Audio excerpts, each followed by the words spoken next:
Saudara-saudara yang terkasih di dalam Kristus, selamat pagi. Salam jumpa lagi dalam Sabda Siap Saji. Rabu 19 Februari 2025. Hari biasa pekan ke-6. Marilah kita berdoa. Dalam nama Bapa dan Putra dan Roh Kudus. Amin.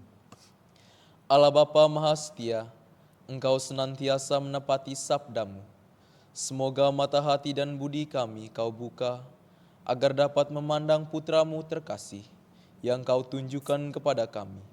Sebab dialah Tuhan pengantara kami, yang bersama dengan Dikau dengan persatuan Roh Kudus, hidup dan berkuasa Allah sepanjang segala masa. Amin. Amin. Tuhan bersamamu Dan bersama rohmu. Inilah Injil Yesus Kristus menurut Markus. Dimuliakanlah Tuhan. Pada suatu hari Yesus dan murid-muridnya tiba di Betsaida. Di situ orang membawa kepada Yesus seorang buta dan mereka memohon supaya ia menjamah dia. Yesus lalu memegang tangan orang buta itu dan membawa dia keluar kampung. Lalu ia meludahi mata si buta dan meletakkan tangan di atasnya. Ia bertanya, "Sudahkah kau lihat sesuatu?" Orang itu memandang ke depan lalu berkata, "Aku melihat orang. Kulihat mereka berjalan-jalan, tetapi tampaknya seperti pohon-pohon yang berjalan." Yesus kemudian meletakkan tangannya lagi pada mata orang itu. Maka orang itu sungguh-sungguh melihat dan telah sembuh, sehingga ia dapat melihat segala sesuatu dengan jelas. Sesudah itu Yesus menyuruh dia pulang ke rumahnya dan berkata, "Jangan masuk ke kampung." Demikianlah sabda Tuhan, terpujilah Kristus. Romo, kan pada Injil hari ini mengisahkan tentang Yesus yang menyembuhkan orang buta. Menurut Romo, bagaimana pengalaman iman yang dirasakan oleh orang buta setelah disembuhkan oleh Yesus? Para pisauan, selamat pagi. Pagi. Sebelum saya melanjutkan permenungan hari ini, mari kita berdoa untuk Bapak Uskup Monsignor Sylvester San yang pada hari ini merayakan 16 tahun instalasinya menjadi Uskup Denpasar. Semoga selalu sehat dan bijaksana. Yang kedua, kita hari ini tidak membaca bacaan pertama, kitab Kejadian. Dalam kitab Kejadian di sana kita mendengar dan melihat bagaimana Nuh sebagai orang yang percaya kepada Tuhan melihat proses keringnya bumi. Dengan cara apa? Mengirim merpati, seekor burung merpati. Hari pertama lalu dia kembali lagi, artinya dia tidak bisa hinggap di suatu tempat.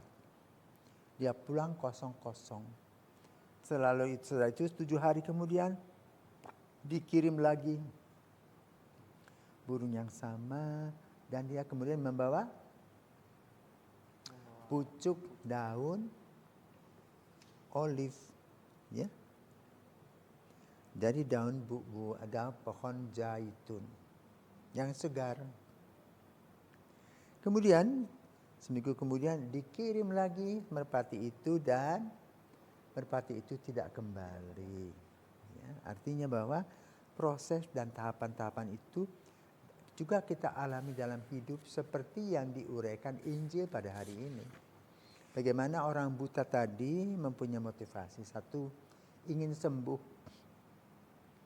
Kedua, mimpinya ingin sembuh itu dilakukan melalui perjumpaan dengan Yesus.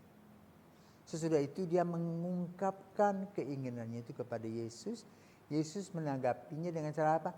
Memegang tangannya. Ya. Lalu dia mulai proses melihat. Maka dia katakan, "Ya, saya lihat orang jalan tapi seperti pohon." Artinya masih samar-samar.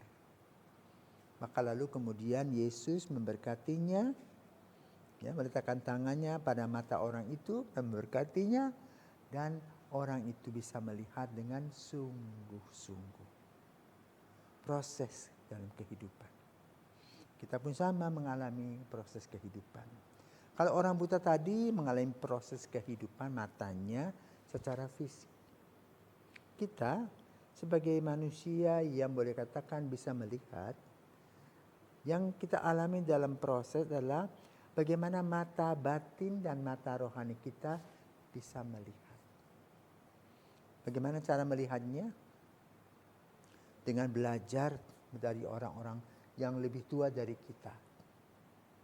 Entah guru, entah orang tua, entah kakak atau siapa, atau nenek. Bagaimana mereka berbuat baik. Dan ketika mereka berbuat baik, ada pancaran dalam diri mereka, itu kegembiraan dan sukacita. Maka kemudian kita juga masuk ke sana. Ya, dan merasa bahwa bila kita memberikan yang terbaik, bila kita berani berkorban tentang waktu, ya, lalu juga bagaimana sikap kita membuka diri kepada orang, ya, membantu orang lain, ada sukacita, ada pancaran kasih yang kita terima, sehingga hidup kita rasanya bernilai. Ya. Nah, inilah yang ingin disampaikan oleh Yesus pada hari ini. Jadi jangan kita egois dan juga jangan langsung instan, tetapi harus melalui sebuah proses kehidupan. Nah, sebagai para seminaris ini, ya, proses tidak bisa langsung jadi frater, ya, tapi belajar dulu, lalu mulai berpikir tentang visi mau jadi apa ke depan, ya, lalu memilih kemana akan pergi, ya, mengikuti Yesus. Setelah kita memutuskan, kita masuk dalam proses pembinaan kehidupan ini. Ada jadi frater, ada jadi mahasiswa, atau bagi orang yang bekerja, semuanya mengalami sebuah proses.